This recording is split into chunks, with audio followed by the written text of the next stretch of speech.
Hey guys, this is ShawNshawN. I'm about ready to go see the Cult of the Machine at the De Young Museum in San Francisco.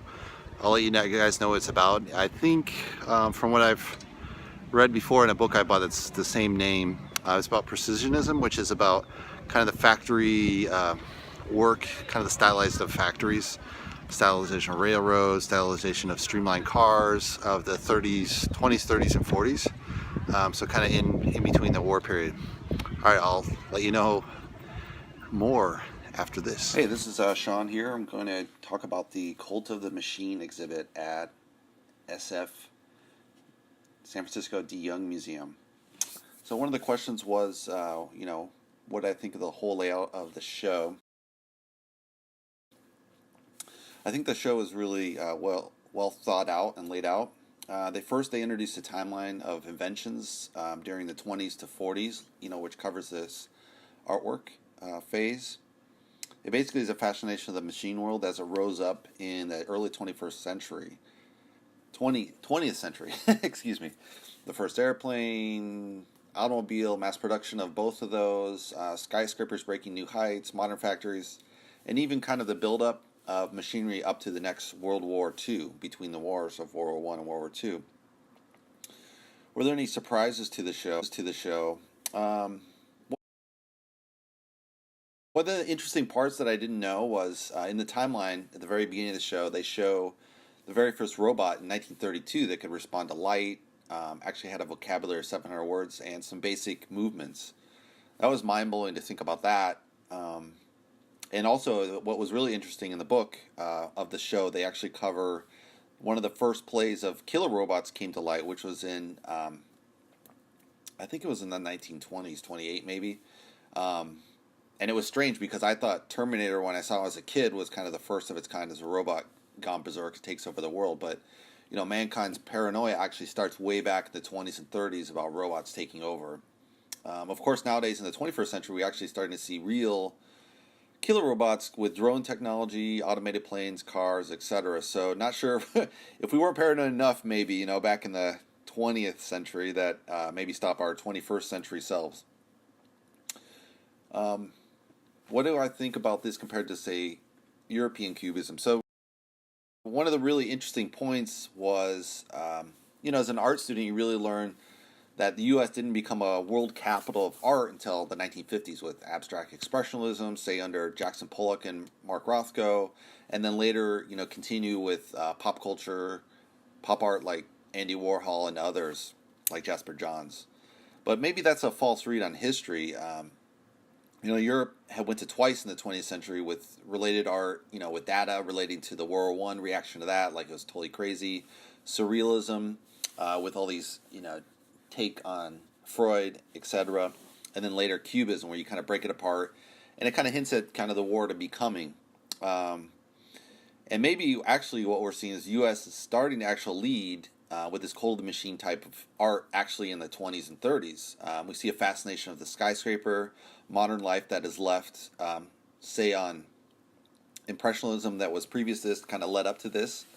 In a way, they're parallel philosophies of what man should celebrate, the machine of its era or the beautiful country scenery devoid of the modern quick pace of life. One thing in the book on the show, The Cult of the Machine, what they bring up, which is really interesting, is kind of these development of prairie towns, which I visited as a young kid, never thought anything of it, but my wife reacted and said, "Oh, this is crazy, it's propaganda," and I was like, "It's propaganda, really?" And I didn't really see it because I saw it as a kid.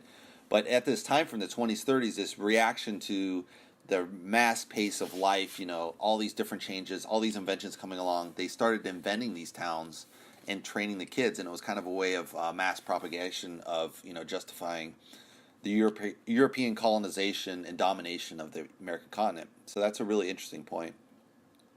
Another, kind of a darker side to this style of artwork that's really kind of scary is it kind of foreshadows the government of fascist art that also arose in the 1930s.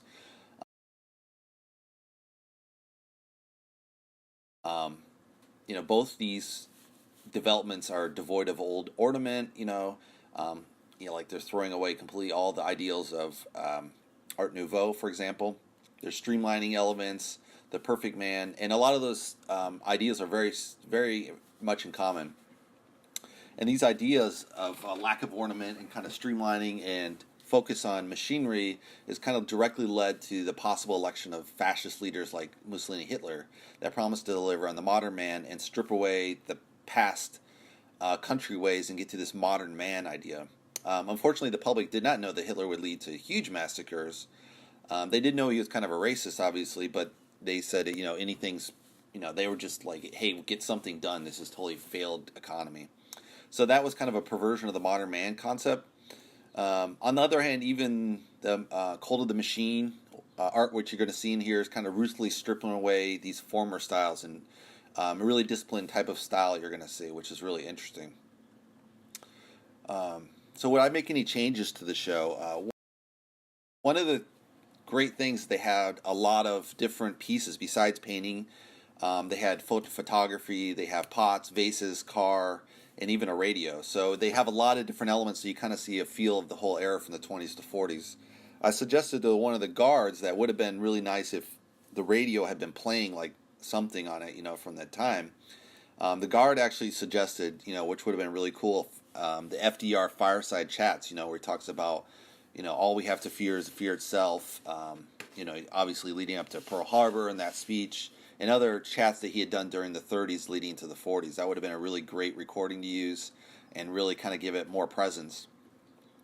One of the things they did include, which is really cool, which I have in this clip, is Charlie Chaplin's clip of Modern Times about a modern factory worker. It's a parody of it, and he's showing the blistering pace of output. And he's like chewed up in the machine, and it's a joke, it's a parody.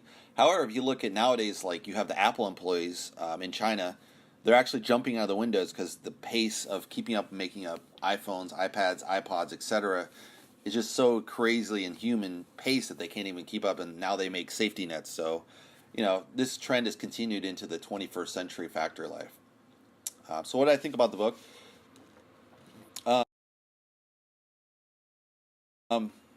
The really funny thing about the book is I bought a book of the same name, Cult of the Machine, and it's from an earlier show, I think from the New York show. And so when I heard there was an exhibition at the Young, I was like, oh, I got to see if it's the same stuff, right? And I went, and amazing enough, they had every single piece in the book, which you think the book might have gone in more detail, but it's literally the same exact show. I was totally blown away. So I think this is kind of a regular traveling art museum show. Which it should be. It really covers a really good time period, and I think it does it pretty well. The book dives deeper than what you'll find at the show, and I've read about half the book. It's really an excellent read so far. Most exhibit books, they're really they skim the surface because it's a collector-based type of exhibition, and so it doesn't really, it's not all-encompassing. This really covers a really good section of the 20s, 30s, 40s, style of art that it's reflecting. So I would highly recommend it. And it does reflect the kind of brutal inhumaneness of the Cult of the Machine artworks, I would say. So that's all I have to show. And I had one more. Sorry. So they're asking, do I have any artwork related to the show?